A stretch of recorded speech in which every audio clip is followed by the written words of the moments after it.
These are my top 5 tips that I've learned from collecting fragrances. Invest in samples. You do not need to be doing those blind buys all the time. It's 2025, give your wallet a break. I realized that the moment I end up finishing a sample and I still go back to try and grab for that sample, it's probably time for me to buy the fragrance. Here's my second sample of Black Orchid from Tom Ford, so I know for a fact I am investing in this fragrance. Which actually leads me into my next tip. You don't need to be buying the 100 mils and the 50 mils. I know the bottles are beautiful, but it actually just makes a lot of sense. Buy that 10 mil, buy the 30 mil. Personally, I would rather have a whole bunch of 10 mils and 30 mils than a ton of 100 mils that I never ever get to the bottom of. Now I know with the likes of Lattafa, French Avenue, they aren't really any choices, but if you're trying to collect a bunch of beautiful niche fragrances, do it through 10 mils and 30 mils. Unless that's your signature scent and you're going to be using it all the time, sick, do you boo, then it makes perfect sense. Don't be swayed by the genders that they push fragrances for. Genders are simply assigned based on whatever notes they are and who most prefers that notes. I mean, before last year,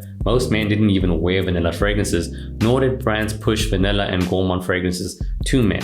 Smell everything, try everything. For most fragrances, 3 sprays often isn't enough. Now don't get it confused, spraying more doesn't mean it's gonna last longer, it just means it might have a better projection. As for my fragrance spraying routine, I like to go 3 sprays on this side, 3 sprays on this side, 1 spray here, 1 spray here, and in the little pits, Venus pits, I found that fragrances last quite long here, and the heat around this area actually makes it project a little bit better.